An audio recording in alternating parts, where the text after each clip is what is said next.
어? 예, 성도님들 잘 계셨습니까? 예, 수요 기도에 오신 우리 성도님들 환영하고 축복합니다. 어떻게 저녁은 드셨습니까? 속이 좀 든든하셔야지 우리 힘있게 기도할 수 있습니다. 어제보다 날씨가 좀 많이 추워졌죠? 예, 여기 그 행신역에 내리니까 확실히 아래쪽보다 위쪽이 훨씬 춥더라고요. 그래서 날씨 많이 추워졌다 그랬는데 옆에 계신 분들 우리 손 꼭 잡으시면서 이렇게 한번 축복할게요. 성도님의 손이 핫팩보다 더 따뜻합니다. 이렇게 한번 인사하겠습니다. 예, 뒤에 분들도 해주시고 앞에 분들도 이렇게 같이 인사해 주셔요. 따뜻해지셨나요? 예, 좋습니다. 자주 만나시면서 이게 언어라고 하는 게 이제 입으로 나오는 언어도 있지만 이 바디랭귀지가 있잖아요. 이게 비언어, 이게 스킨십이 말보다 훨씬 더 효과가 크대요. 그래서 100마디 말보다 조금 낭망하고 조금 어려움이 있는 사람 조용히 가서 손잡아주고 안아주는 게 더 큰 힘이 되고 위로가 된다고 하더라고요. 바라기는 우리 고향 신일교회 우리 공동체가 더 주님의 마음으로 더 손잡아주고 더 안아줌으로 따뜻한 믿음의 공동체 될 수 있기를 주님의 이름으로 축원합니다. 벌써 세 번째 시간입니다. 첫 번째 시간 25년 리멤버. 첫 번째가 지키라. 뭘 지켜야지 된다고요? 예, 마음을 지켜라. 마음을 지키기 위해서 세 가지 지켜야 된다고 말씀드렸습니다. 뭐죠? 눈과 귀와 입을. 자, 성령 안에서 말씀 안에서 지킬 때 우리는 마음을 지킬 수 있고 예수님을 바라볼 때 성도는 마음을 건강하게 지켜서 승리하는 신앙생활을 살 수 있다고 말씀드렸습니다. 주일 오후도 혹시 기억나십니까? 뭐 하지 말라고요? 예, 두려움 말라. 두려움 말라.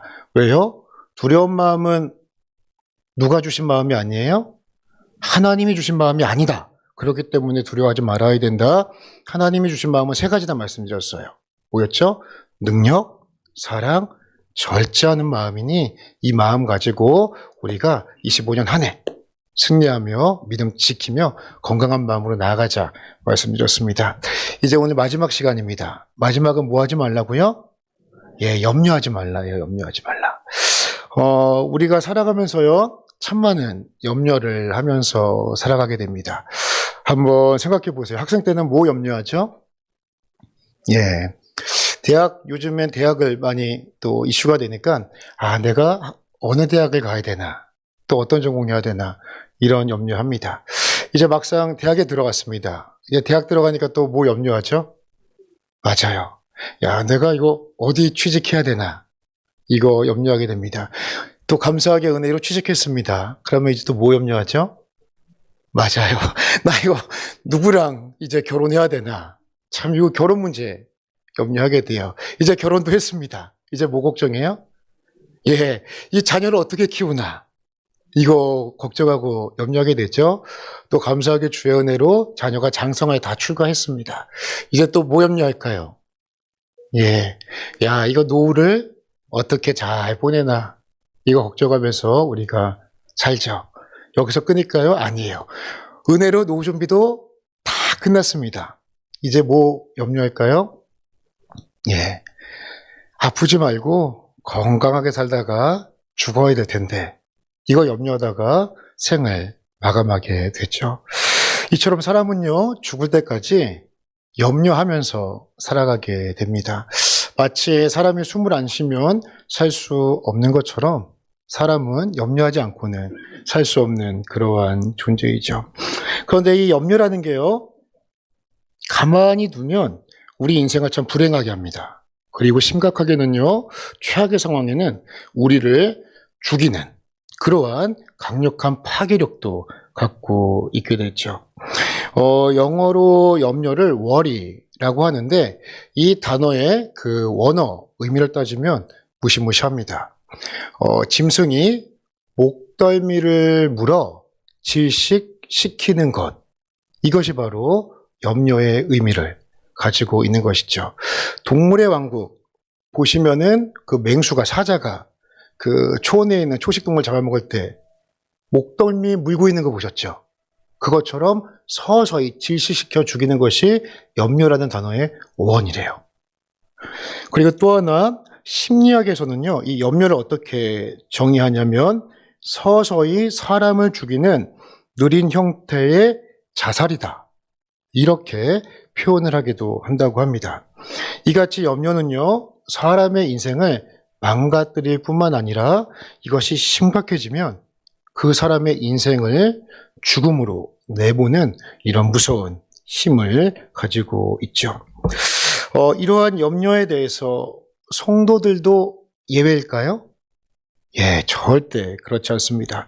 솔직히 말하면 저와 우리 모두는 지금 아무렇지 않은 척 이 자리에 앉아 있지만 이 자리에 앉기 전에는요, 각자 나만이 가지고 있는 그 여러 종류의 염려를 하다가 이 자리에 앉아 있는 겁니다. 이거를 부인하면 위선이죠. 우리는 각자 이렇게 성도이지만 이 염려에 묶여 있습니다. 그렇다면 믿음이 좋은 사람들은 이 염려가 이 불청객처럼 문득문득 내 삶 가운데, 내 마음 가운데 찾아왔을 때 어떻게 극복하였는지 이 시간 함께 그 지혜를 나눠보도록 하겠습니다. 먼저 오늘 말씀의 배경은요, 사도 바울이 로마 복음 전하다가 로마 감옥에 갇혀서 쓴 서신이 바로 이 빌립보서입니다. 그런데 빌립보서는요, 참 신비로워요. 이거를 옥중 서신이라고 이야기를 하는데 사도 바울이 옥중에서 빌립보 교인들에게 서신을 쓰면서 한 가지를 끊임없이 강조해요. 그것이 뭐냐면 기뻐하라예요. 기뻐하라. 감옥에 있는 사람이 뭐가 그렇게 재밌는 게 많이 있다고. 감옥에 있는 사람이 복음 전하다가 그 어려운 상황 가운데 있는데 뭐가 그렇게 좋다고 밖에 있는 성도들에게 기뻐하라, 기뻐하라 끊임없이 강조를 합니다. 그 이유가 무엇일까요? 사도 바울은 한 가지 비밀을 알았던 것이죠. 그 비밀은 바로 예수 그리스도. 이 복음의 비밀을 사도 바울은 깨달았기 때문에 감옥이라는 이 사막의 음침한 골짜기에 있든지 푸른 풀밭에 있든지 영혼의 가치를 생각하니 이 땅의 유한한 환경과 삶은 영원한 기쁨, 예수 그리스도를 통한 기쁨을 빼앗지 못했던 것이죠. 그래서 빌립보서를 보면 기뻐하라, 누구 안에서 기뻐하라고요? 주 안에서 기뻐하라. 이렇게 강조하고 있는 것이죠. 그리고 오늘 본문인 빌립보서 4장 6절에서 7절 말씀을 보면 염려에 빠져서 기쁨을 누리지 못하는 빌립보 지역의 성도들을 향해서 사도 바울은 하늘의 기쁨을 누리는 지혜를 함께 말씀합니다. 사도 바울을 통해 주시는 그 염려를 안고 살아가는 우리들의 삶 속에 하늘의 기쁨을 누리는, 염려를 뛰어넘는 기쁨과 은혜를 누리는 그 지혜를 함께 보겠습니다. 첫째로는 염려하지 않는 삶은 하나님의 명령이라는 것입니다. 염려하지 않는 삶은 누구의 명령이라고요? 예, 이게 중요해요. 그런데요, 우리는요, 이 중요한 명령을 자주 잊고 살아가게 되죠. 우리는 염려하며 살아가는 것을 너무나 당연하게 생각합니다. 그게 문제입니다. 성경은 염려하지 않는 삶은 내가 상황에 따라서 선택하는 문제가 아니라 이것은 믿음의 영역이고 순종의 영역이다. 이렇게 강조합니다. 먼저 오늘 본문인 우리 빌립보서 4장 6절 말씀을 큰 소리로 함께 읽도록 하겠습니다. 시작. 아무것도 염려하지 말고 하나님께 아뢰라. 아멘. 아무것도 염려하지 말고 라고 합니다. 이것은요, 현재 명령법입니다. 이것을 헬라어로 직역하면 염려하는 것을 멈추라. 지금 즉각 멈추라. 이러한 명령을요, 사도 바울은 하고 있는 것이죠. 즉, 명령하는 것을 염려하는 상태에서 멈추는 것이 하나님의 뜻이고 하나님의 명령이다. 이것을 먼저 당부하고 있습니다. 그리고 나서 마태복음 6장 31절을 보면 염려를 멈춰야 되는 것을 다시 한번 또 하나님의 명령으로 예수님께서 직접 말씀하십니다. 우리가 6장 31절 말씀도요. 함께 읽겠습니다. 시작. 그러므로 염려하여 이르기를 무엇을 먹을까, 무엇을 마실까, 무엇을 입을까 하지 말라. 아멘. 보다 실제적이죠. 의식주의 문제를 다루고 있습니다. 무엇 먹고, 무엇 마시고, 무엇 입을까. 그런데 이 염려를요, 하지 말라. 예수님께서는 아주 단호하게 역시 명령하고 계십니다. 왜 이와 같이 성경은 그리고 예수님께서는 하나님의 자녀들에게, 성도들에게 염려 많은 이 세상 속에서 염려를 멈춰라 명령하시는 것일까요? 그 이유는 염려하는 삶, 그리고 염려하는 마음의 상태는 하나님 아버지를 신뢰하지 못하는 하나의 증거가 되기 때문입니다. 염려하는 그 믿음의 상태가요, 하나님을 아버지로서 온전히 신뢰하지 못한다는 의미를 담고 있는 것이죠. 저희 집에는요, 아들이 셋이 있습니다. 셋이 있어요. 그런데요, 저희 아들들이 밤마다 저에게 이렇게 묻습니다. 아빠, 우리 내일 아침에 먹을 거 있어? 아빠, 나 내일 학교 갈 수 있어? 이렇게 물어본다는 거는 저를 무시하는 겁니까? 저를 존중하는 겁니까? 저를 아버지로서 신뢰하는 거예요? 신뢰하지 못하는 거예요? 예. 우리가 구원받은 자녀이고 하나님의 백성이고 예수님의 피값을 산 존귀한 존재임을 내가 진정으로 믿는다면 하나님께서는요, 무엇 먹고 마시고 입는 문제라고 할지라도 세상 사람들에게는 이것이 가장 중요한 삶의 문제라고 할지라도 성도들은 이 문제를 뛰어넘어서 하나님 아버지의 신실하심을 신뢰하여야 한다라는 것을 의미하고 있는 것이죠. 그래서 마귀는요, 제가 영물이라고 말씀드렸죠. 그래서요, 정말 똑똑해요. 우리보다 정말 똑똑해요. 그래서 정말 귀신같이 잘 찾는 게 뭐냐면 염려라는 마음의 생각이 내 마음 가운데 틈을 만들게 되면 그 틈을 비집고 들어와서 우리의 마음을 염려로 가득 채우는 일을 하게 한다라는 것이죠. 그래서 예를 들면 돈에 약한 사람은요, 돈 문제로 끊임없이 염려하게 만들어요. 가만히 보세요. 돈에 무언가 묶인 사람들은요, 끊임없이 염려의 내용이요, 돈 문제와 연결이 되어 있어요. 그리고 어떤 사람들은요, 자녀에 약한 사람은 자녀 문제로 그 사람을 염려로 묶어놓게 됩니다. 건강에 대한 염려가 많은 사람들은요, 삶의 모든 문제들이요, 염려라는 걸 통해서 건강의 문제를 염려로 만들게 되는 것이죠. 미래에 대한 염려가 많은 사람들은요, 이 미래라는 문제를 가지고 끊임없이 그 마음 가운데 열매가 그 염려를 낳는 일들을 이루게 됩니다. 이러한 내 마음 가운데 염려가 조금씩 차오르는 일들이 나타날 때에 우리는 강한 믿음의 결단이 필요합니다. 염려가 내 안에 스물스물 올라올 때, 때론 녹화할 때요, 이 염려는 하나님의 뜻이 아니다. 분명히 믿음으로 선포하고 그 염려를 끊어내는 것이 믿음이라고 하는 것이죠.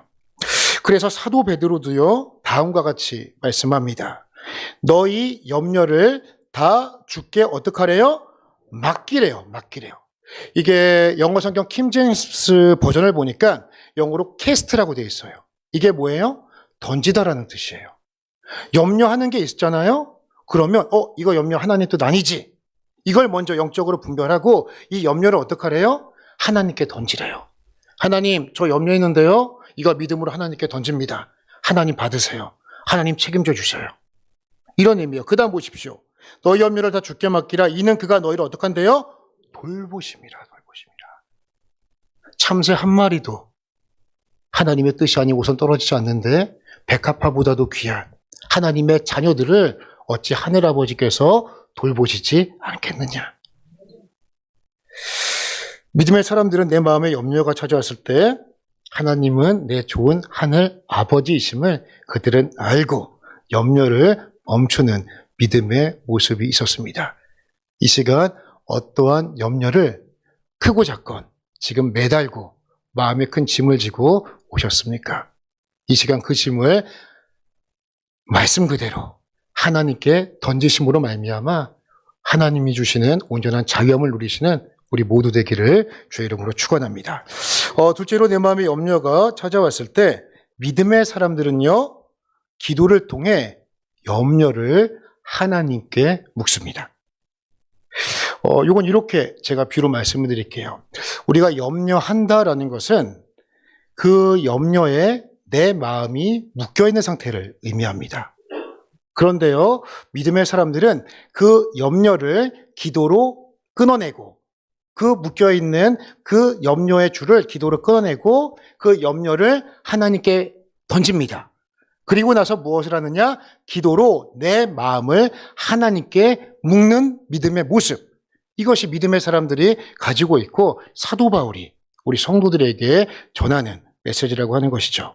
우리가 6절 말씀을요, 큰 소리로 함께 선포합니다. 시작. 아무것도 염려하지 말고 다만 모든 일에 기도와 간구로 너희 구할 것을 감사함으로 하나님께 아뢰라. 아멘. 먼저 아무것도 염려하지 말라 말씀하셨죠. 왜냐하면 염려는요, 우리 인생에 아무런 도움이 되지 않기 때문이죠. 그리고 나서 사도 바울은요, 염려 대신에 세 가지를 말합니다. 기도, 간구, 감사함을 이야기를 해요. 그런데 이 세 가지는 원문에 보면은요, 다 기도라는 큰 범주 안에 속해 있는 거예요. 그래서 이것을 조금 더 자세하게 말씀을 드리면, 본절에서 말하는 기도는요, 우리가 하나님 앞에 드리는 일반적인 기도예요. 하나님의 하나님 되심을 찬양하고 고백하고 하나님과 함께 대화하는 이런 것들을 그 일반적인 기도로 먼저 이야기를 합니다. 그 다음에 나오는 단어가 간구입니다. 간구. 이 간구는 어떠한 기도냐면 하나님 앞에 간청하는 기도예요. 간청하는 기도. 과부가 재판장 앞에 그 간구하는 그 예화가 성경에 있죠. 그것처럼 하나님 앞에 기도를 드리는데 내가 가지고 있는 그 간절한 기도 제목을 가지고 하나님 앞에 간청하는 기도를 의미합니다. 그래서 이 간구가요, 헬라로 보면 탄원이라는 의미도 있어요. 우리가 탄원서 있지 않습니까? 어떠한 억울한 일이 있을 때 거기에 그 내용을 적어서 재판관한테 올리는 것처럼 하나님 앞에 이 간절한 마음을 가지고 드리는 기도를 의미합니다. 그리고 세 번째, 간구함이라고 하는 것은 우리가 하나님 앞에 기도와 간구를 드릴 때 감사함이라는 믿음과 더불어 드리는 거예요. 즉, 이 기도는 무엇이냐? 하나님 앞에 기도하고 간구함으로 기도하는데 하나님 앞에 이 기도가 하나님의 뜻 가운데서 하늘 아버지가 나에게 가장 좋은 것으로 응답해 주실 것을 믿고 감사함으로 드리는 이러한 기도를 의미하고 있는 것이죠. 그래서 사도 바울은 내 마음에 염려가 찾아왔을 때 그 염려라는 마음의 상태 대신에 그 상태를 멈추고 대신 기도로 대체함으로 그 염려가 떠나감을 말씀하고 있는 것이죠. 그렇다면 우리가 기도할 때 어떠한 일들이 일어나는가? 우리가 하나님 앞에 성령 안에서 기도하면 이러한 확신들이 나타나게 됩니다. 그 확신은 무엇이냐면 하나님은 내 하늘 아버지가 되시고 나는 그분의 자녀라는 이 정체성에 대한 확신이 우리가 성령 안에서 드리는 기도의 열매로 모두에게 공통적으로 나타나요. 이것이 응답이 되든 응답이 되지 않든 하나님 앞에 올려지는 기도를 드리면 맞다. 하나님 내 아버지시지? 나 그분의 자녀지. 이 확신을 하나님은 이 기도의 결과로 주신다는 것이죠. 우리가 살면서 염려하는 그 본질적인 이유를 생각해 보면 이것 한 가지입니다. 그것은 바로 불확실성 때문에 그렇습니다. 우리가 아는 건 염려하지 않아요. 그런데요, 우리가 알지 못하는 것, 우리의 능력이 되지 않는 것, 불확실한 것들에 대해서 우리는 그 크기만큼 염려라는 것을 가지게 되는 것이죠. 그런데 보십시오. 우리가 하나님 앞에 드리는 이 기도를 통해, 간구를 통해, 또 하나님의 신실하심을 고백하는 감사함의 기도와 간구를 통해 깨닫게 되는 것은 하나님은 내 아버지 되시고 나는 그분의 사랑받는 자녀라는 분명한 정체성이 깨달아지면 맞다. 내가 염려할 필요 없지. 이 불확실한 미래 때문에, 상황 때문에 두려워할 필요 없지. 하나님이 내 인생 책임져 주시지. 이 분명한 믿음의 고백으로 말미암아, 확신으로 말미암아, 불확실성으로 말미암은 염려가 떠나가는 믿음의 아름다운 일들이 나타나게 된다는 것입니다. 이러한 믿음의 비밀을요, 오늘 본문의 7절은 다음과 같이 말씀합니다. 우리가 함께 믿음으로 고백하겠습니다. 시작. 그래야면 모든 지각에 뛰어난 하나님의 평강이 그리스도 예수 안에서 너희 마음과 생각을 지키시리라. 아멘. 그리하면 염려하던 그 마음의 상태, 그 믿음의 상태를 멈추고 대신에 기도와 간구와 감사함으로 하나님께 기도를 드리게 되면 모든 지각에 뛰어난 하나님의 평강이, 이것은 어떠한 의미냐면 인간의 이성을 초월한다는 의미예요. 그리고 모든 인간이 생각할 수 있는 상황을 초월한다는 의미예요.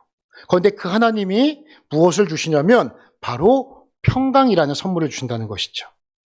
이것은 쉽게 말씀드리면 내 상황은 지금 도저히 평안을 누릴 수 없는 상황이에요. 경제적으로는 힘든 상황이고 몸엔 암에 걸려서 암 투병하고 항암 치료받고 있는 그러한 상황이에요. 또 때로는 이혼으로 인해서 남몰래 고통 겪고 있는 상황이에요. 때로는 자녀 문제로 인해서 너무나 어려운 고난의 터널을 지나고 있는 상황이에요. 그런데 이 염려라는 상황 속에서 머물지 않고 하나님 앞에 나와 기도와 간구와 신실하심을 믿고 감사함으로 기도드렸더니 언제 그랬냐는 듯이 그 폭풍과 같은 그 두려움의 마음, 염려의 마음은 가라앉고 하나님이 주시는 놀라운 평안을 경험하게 된다는 것이죠. 여기 계신 분들 그러한 은혜를 경험하셨기 때문에, 그러한 간증이 있기 때문에 이 자리에 계신 거 아닙니까? 그런데 한 가지 문제가 있습니다. 그게 뭐냐면 염려라는 상황 속에서 우리가 기도의 자리로 나간다는 것이 쉽습니까? 어렵습니까? 어렵다라는 데 있어요. 대부분은요, 실컷 염려하다가 맞다, 기도해야지. 그리고 염려 말미에 잠깐 기도하고 맙니다. 또 어떤 분들은요, 염려의 상황이 왔을 때 맞다, 말씀 기억하고 기도해야지 해서 실컷 기도하십니다. 그런데 기도의 자리를 나갈 때는요, 다시 주섬주섬 뭘 챙기세요. 못 챙기세요? 주님 앞에 던져드렸던 그 기도 염려들을 다 주머니에 넣어가지고 싸매어가지고 나가는 경우도 있다라는 것이죠. 그래서요, 이 염려라는 그 상황 속에서 하나님께 기도하는 모습은 훈련이 필요합니다. 훈련이 필요해요. 그래서 믿음의 사람들을 가만히 살펴보십시오. 그들의 삶 속에는요, 기도가 삶의 작은 한 부분이 아니라 기도는요, 그들의 삶임을 우리는 보게 되죠. 기도의 사람으로 대표적으로 떠오르는 사람이 누가 있으세요? 요분 아실 것 같아요. 조지 뮬러라는 사람이 있습니다. 예, 이분입니다. 이분이 쓴 책이 많이 있죠? 5만 번 응답받은 기도. 참 귀한 책이죠? 그런데 이분의 기도에 대해서 이렇게 정의하셨습니다. 기도란 그리스도의 능력을 붙잡는 손이다. 기도를 통해요, 그리스도의 손을 붙잡는 영적인 역사가요, 나타난다는 거예요. 그리고 기도의 사람이었던 E.M. 바운즈는 이렇게 기도를 정의합니다. 기도의 능력은 일면으로는 해독제요. 일면으로는 뭐라고요? 방독제래요. 이것은 뭐냐면 기도가 해독제라는 것은 염려가 내 믿음을, 내 마음을 변질시키고 그 영적인 독소로서 나를 죽이려고 할 때 기도를 통해 그 염려라는 독소가 해소될 수 있다는 것이죠. 그리고 기도가 방독제라는 것은 무엇이냐면 기도가 염려로부터 마음을 지키는 예방책이 된다는 거예요. 우리가 이 자리에서 함께 기도하고 말씀 듣고 내 마음을 든든히 세워나가면 이전에 염려했었던 것들이 공격이 들어오면 이 정도쯤이야. 예방할 수 있는 영적인 면역력이 기도를 통해 성도에게는 생기게 된다라는 것이죠. 그러므로요, 믿음의 최전방에서 믿음을 세워나갔던 사람들은 기도가 삶의 작은 한 부분이 아니라 기도가 삶의 습관이었고 일상이었음을 우리들은 이 시간 다시 한번 기억해야 할 것입니다. 이 시간 혹시 염려에 묶인 성도님들이 계십니까? 그러면 이 시간 염려에 묶여 있었던 그 마음의 줄을 예수님의 능력으로 이 시간 이 말씀으로 끊어내는 역사가 있기를 주의 이름으로 축원합니다. 그리고요, 그것을 이 시간 이 땀 빼 기도하면서요, 그 염려는 주님께 던지시고 내 마음을 그 하나님께 온전히 묶으시기를 부탁드립니다. 마지막 셋째로요, 염려를 극복하기 위해서는 평강의 하나님과 동행하는 삶을 살아야 합니다. 7절 말씀을 우리가 함께 읽도록 하겠습니다. 시작. 그리하면 모든 지각에 뛰어난 하나님의 평강이 그리스도 예수 안에서 너희 마음과 생각을 지키시리라. 아멘. 하나님은 기도할 때 염려로 가득 찬 마음에 평강을 주신다 약속하셨습니다. 그런데 가만히 한번 생각해 보십시오. 하나님의 평강은요, 하나님께서 기도와 간구와 감사함으로 나아갈 때 주시는 선물이죠. 그렇다면 그 선물의 효과는 일시적이고 그리고 유한합니다. 그런데 지속적으로 이 평강을 누리기 위해서는 평강의 근원 되시는 하나님과 동행하는 삶을 살면 되는 것이죠. 이것을 저는 비유로 설명한다면 아버지를 선택한 딸과 같다 말씀드리고 싶어요. 아버지가 사랑하는 딸을 데리고 사탕 가게에 갔습니다. 그리고 딸에게 장난치려고요, 양손에 사탕을 한 움큼씩 쥐어요. 그리고 딸에게 이렇게 이야기합니다. 딸아, 너 이 양손에 있는 사탕 중에 어느 사탕 선택할래? 딸이 잠시 고민합니다. 그러다가 이 딸이요, 아빠를 향해서 와락 껴안으면서 이렇게 말해요. 저는 아빠를 선택할래요. 지혜롭죠? 아들 셋 있는 저로서는 이해할 수 없는 그러한 신비입니다. 이 딸은 그거 알았던 거죠. 아빠를 선택하면 아빠 양손에 있는 사탕은 누구 거예요? 내 거다. 이것과 똑같습니다. 하나님과 동행하는 삶을 살 때 하나님의 자녀는 문득문득 찾아오는 염려로부터 일상 속에서의 자유함과 평안을 누리며 살 수 있는 것이죠.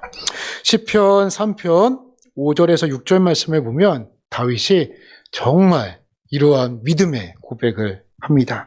5절과 6절, 제가 5절 읽고 6절은 우리가 함께 읽도록 하겠습니다. 내가 누워 자고 깨었으니 여호와께서 나를 붙드심이로다. 천만인이 나를 애워싸 진친다 하여도 나는 두려워하지 아니하리이다. 아멘. 천만인이 나를 둘러 진친대요. 그런데요, 다윗은요 두려워하지 않는데요. 그래, 너희들 한번 해볼 테면 해봐. 그 이유가 뭐예요? 주의 손이 나를 붙드심이라.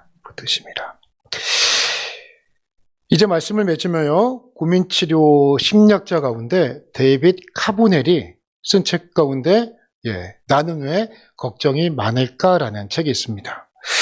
이 사람이요, 참 이 염려라고 하는 것, 걱정이라고 하는 것을 재미있게 표현했습니다. 이것을 앵앵거리는 모기로 표현을 했습니다. 제가 이 책에 있는 내용을 읽어드릴 테니까요, 한번 잘 들어보십시오. 만일 걱정이 이웃이라면 이사를 가버리면 된다. 걱정이 회사 직원이라면 해고시키면 된다.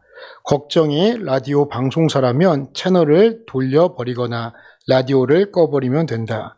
그런데 우리 내에는 전원을 끄는 스위치가 없다. 걱정스러운 생각을 멈출 수 있는 간단한 방법이란 없다. 우리는 본능적으로 걱정을 멈추고 싶어 한다.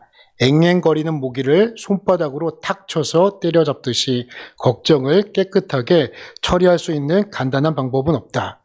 걱정은 매우 교묘하기 때문이다. 이처럼 염려는요, 우리가 이 예배당을 나가는 순간 다시 내 삶 속에 앵앵거리는 모기처럼요, 끊임없이 나를 괴롭히고 내 신경을 건드리고 내 마음을 혼란스럽게 어렵게 할 것입니다.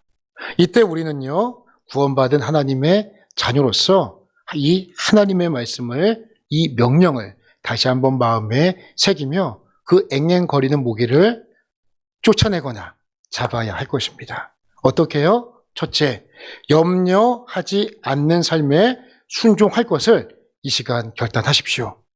염려가 떠오르면 염려 스톱!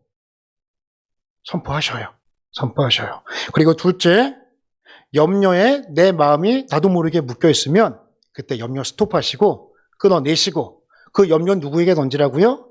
하나님께 던져. 하나님, 제 염려 이 시간 하나님께 맡깁니다. 받으세요. 그리고 염려에 묶였던 내 마음을 누구에게 묶여요?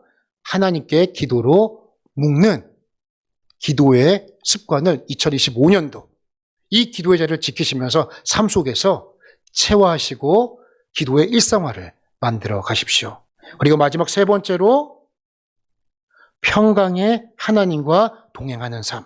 이 동행하는 삶은요, 묵상하는 삶이에요. 묵상하는 삶. 하나님의 말씀을 교회에서만이 아니라 내 삶 속에서, 내 직장 속에서, 학교 생활 가운데 수시로 주의 말씀을 묵상하십시오. 이 말씀 암송하셔서 염려할 때마다 말씀하세요. 아무것도 염려하지 말고 오직 모든 일에 기도와 간구로 너희 구할 것에 감사함으로 하나님께 아뢰라. 그리하면 뭐든지 가게 되어나 하나님의 평강이 그리스도 예수 안에서 너희 마음과 생각을 지키시리라. 묵상하세요. 성경은요, 진리가 너희를 자유케 하리라 말씀하십니다. 하나님의 말씀인 진리만이 우리 성도들을 자유케 하는 능력이 있음을 믿습니다. 이 시간 염려에 묶였던 마음을 다 예수의 이름으로 끊어내시고 하나님이 주시는 참평하는 기도와 간구와 감사함으로 온전히 누리시는 우리 모두 다 되시기를 예수님의 이름으로 축원합니다. 이 시간 우리 믿음으로 함께 좀 찬양하면 좋겠습니다. 찬송가 365장 우리 함께 좀 찬송하겠습니다.